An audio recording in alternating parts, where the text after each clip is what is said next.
Bienvenue sur Africa 24 dans cette nouvelle édition du QG Week-end. Voici les titres de l'actualité. Au Bénin, l'approche des élections législatives se fait sous haute tension. L'absence de l'opposition dans ce scrutin ne passe pas. Les anciens présidents Boni Yayi et Soglo contestent cette décision. Au Tchad, les élections législatives et communales, déjà repoussées à plusieurs reprises à cause du manque de moyens financiers, risquent d'être boycottées par certains partis politiques de l'opposition qui accusent le cadre national de dialogue politique d'ignorer leurs contestations. Et puis le Sénégal a accueilli la 10e édition du Festigraph, le festival international de graffiti. Il s'agit d'un événement annuel, l'un des premiers en Afrique, qui réunit les graffeurs venus de tous les horizons afin de valoriser la culture urbaine. Au Bénin, 7 jours avant les élections législatives, la tension reste vive dans le pays. L'absence de l'opposition à ces élections suscite la polémique. En plus des contestations de la population, 2 anciens présidents, Thomas Boni Yayi et Nicéphore Soglo, ont ouvertement critiqué cette décision. On fait le point sur la situation avec notre correspondant, Lefti Ounou. La tenue des élections législatives du 28 avril 2019 sans la participation des partis d'opposition suscite de vives tensions au Bénin. L'opposition continue de clamer qu'il ne saurait y avoir d'élection sans sa participation. La campagne électorale a démarré le 12 avril sur fond de tension. Les manifestations des forces de l'opposition sont dispersées ou réprimées par les forces de l'ordre. On ne votera pas parce que le gouvernement ne fait pas de bonnes choses. Sans opposants à l'Assemblée nationale, non aux élections. Il n'y a pas d'élection parce que le pays danse. On doit manger, on doit parler. Oui, c'est ça. Vendredi 19 avril 2019, les 2 anciens présidents et leaders de l'opposition, Nicéphore Soglo et Boni Yayi, se sont rendus au grand marché d'Antokpa au fin d'y faire une déclaration publique. Un regroupement dispersé par la police. Je trouve d'une exceptionnelle gravité que Talon ait pu envoyer des gens jeter des gaz lacrymogènes sur 2 chefs d'État. Il n'y aura pas d'élection dans ce pays si tout le monde n'y participe pas. Dans un pays appelé le Bénin, notre patrie commune, certains peuvent circuler avec les fonds publics. Ne cédez pas à l'intimidation. Vous avez bien compris? Vous m'avez promis cela? Le combat continue. Au cours de la manifestation de Dantokpa, 2 militants de l'opposition ont été arrêtés par la police qu'elle a présentés comme des mercenaires importés des pays voisins. Selon les forces Cori-Point Bénin émergents, il s'agit de Béninois, gardes de corps privés de l'ancien président Boni Yayi. Au Tchad, les élections législatives et communales, déjà repoussées à plusieurs reprises à cause du manque de moyens financiers, risquent d'être boycottées par certains partis politiques de l'opposition. Et pour cause, l'opposition accuse le cadre national de dialogue politique d'ignorer ses requêtes de contestation, notamment liées à l'organisation du scrutin. Mahamat Ramadan, notre correspondant au Tchad, commenté par Nelly Claude Bessa. Au Tchad, quelques jours après la prestation de serment des membres de la Commission électorale nationale indépendante, l'opposition menace de boycotter les élections. Elle reproche au cadre national de dialogue politique de n'avoir pas pris en compte les requêtes relatives à la composition des membres de l'organe chargé d'organiser les élections. La loi dit que la CENI est composée des partis politiques représentés à l'Assemblée nationale et ceux représentés dans les communes. Donc pour nous, c'est qu'il y a violation des textes. Il faut rectifier les erreurs afin que nous partions à des élections avec le minimum d'espoir d'aller à des élections libres et transparentes. Pour le cadre national de dialogue politique, les membres de la Commission électorale nationale indépendante sont désignés de manière consensuelle. Par ailleurs, les requêtes de l'opposition sont en train d'être examinées, mais en attendant, le processus doit continuer pour rattraper les retards déjà accusés dans l'organisation des élections. Nous allons voir avec cas par cas. Nous allons trouver une solution. Je crois que si le garant, le président de la République, a renvoyé toutes les contestations qui sont envoyées à la présidence ici, c'est pour qu'on trouve une solution. Ce n'est pas pour les garder dans les tiroirs. Et donc, dans l'intérêt de tous, nous avons intérêt à revoir les choses. Et il y aura des retouches. Pendant ce temps-là, la CENI, dans son ensemble, continue à travailler. Initialement prévues pour novembre 2018, les élections législatives et communales ont été repoussées pour une date inédite à cause du manque de moyens financiers et les retards dans le processus électoral. Depuis un an, la Côte d'Ivoire a entamé le projet de relance du secteur de l'imprimerie. Avec 1500 imprimeries basées à 90% à Abidjan, le groupement des imprimeurs veut doter d'ici 2020 chacune des 31 régions du pays d'au moins une imprimerie afin de favoriser la création de richesses et d'emplois.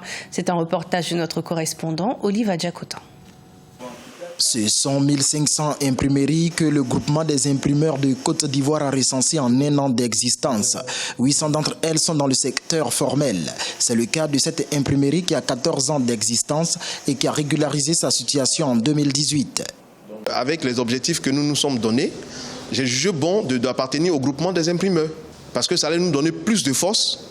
Ça allait permettre qu'on puisse répertorier véritablement qui est imprimeur en Côte d'Ivoire. Selon le groupement des imprimeurs de Côte d'Ivoire, le chiffre d'affaires moyen annuel d'une imprimerie s'élève à 200 millions de francs CFA. Une imprimerie emploie également en moyenne entre 10 et 30 personnes. Grâce à un programme de réinsertion professionnelle, certaines imprimeries forment actuellement gratuitement 500 jeunes. Quand on les forme, il faut les installer. Installer, c'est quoi? C'est-à-dire avoir une imprimerie clé en main. Et sachant bien que la Côte d'Ivoire n'est pas dotée de plusieurs imprimeries à l'intérieur du pays, nous voulons former ces jeunes de sorte à les installer à l'intérieur du pays. C'est pourquoi je suis en train de faire un lobbying national et international pour avoir des bailleurs de fonds et avoir du matériel pour installer ces jeunes. La première édition de la Semaine des imprimeries de Côte d'Ivoire, où sont attendus 2000 participants, se déroulera du 29 au 31 mai 2019. Occasion pour réfléchir sur le sort de ce secteur et de distinguer les meilleures entreprises du domaine. L'Afrique du Sud veut lutter efficacement contre le braconnage. Ainsi, le pays développe le projet pilote Connected Conservation, soutenu par les sociétés de technologie Cisco et Dimension Data. Il s'agit d'un système de protection de rhinocéros équipé de caméras, de vidéosurveillance et de caméras thermiques longue portée. Cela a déjà permis de réduire fortement le taux de rhinocéros braconnés dans le parc Kruger. Des détails avec Cheikh Omar Bandaogo. Des caméras de vidéosurveillance et des caméras thermiques longue portée, des capteurs et un réseau Wi-Fi couvrant les 62 000 hectares que compte le parc national Kruger en Afrique du Sud.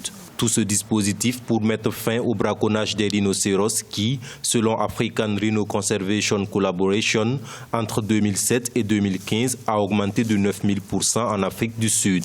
Au vu de ces chiffres alarmants, le projet pilote Connected Conservation, soutenu par les sociétés de technologie Cisco et Dimension Data, a mis en place cette couverture de sécurité. There was a desperate need to stop poaching.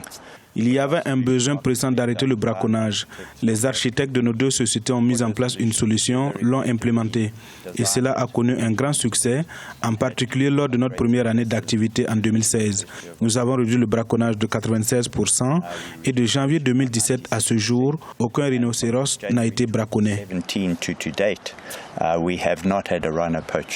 Avec Connected Conservation, le temps de réaction des gardes forestiers est passé de 30 à 7 minutes. Cela nous donne maintenant une visibilité dans différentes zones où nous n'avions pas auparavant de visibilité. Vous savez, vous pouvez cacher vos traces lorsque vous traversez une route, mais vous ne pouvez pas vous cacher devant une caméra. Selon les statistiques de Save the Rhino, 769 rhinocéros ont été braconnés en 2018. Mais Connected Conservation veut aller au-delà de la protection des rhinocéros. L'objectif est d'exporter le système dans le monde entier afin de réduire le braconnage d'autres animaux à risque. Du 12 au 21 avril, la ville de Dakar au Sénégal a accueilli la 10e édition du Festigraph, le festival international de graffiti. Cet événement annuel, l'un des premiers en Afrique, réunit les graffeurs venus de tous les horizons dans l'objectif de valoriser la culture urbaine. Et cette édition, les organisateurs ont rendu hommage à une héroïne de la résistance anticoloniale, Aline Sitoé Diatta, découverte avec Siamlo Victoria Sedji.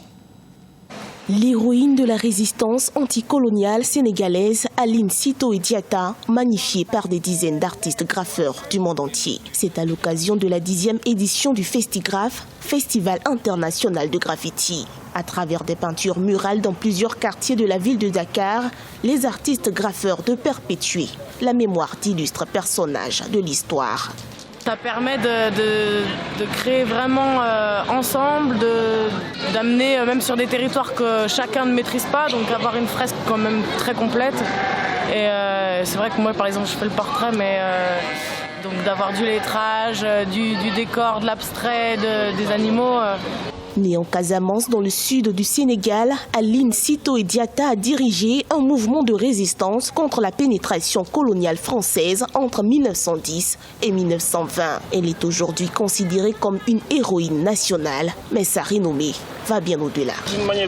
C'était une façon pour nous de communiquer son message, car son message ne circule pas vraiment comme il se doit. Par exemple, à l'école, nous parlons de Sitoé Diatta, mais en 2 ou 3 paragraphes, et puis c'est tout.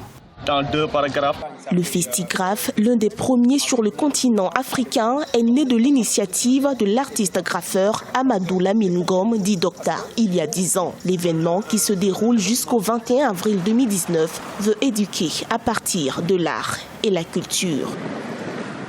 Fin de ce journal, merci de votre fidélité. Retrouvez dans un instant une nouvelle édition de l'information sur Africa 24.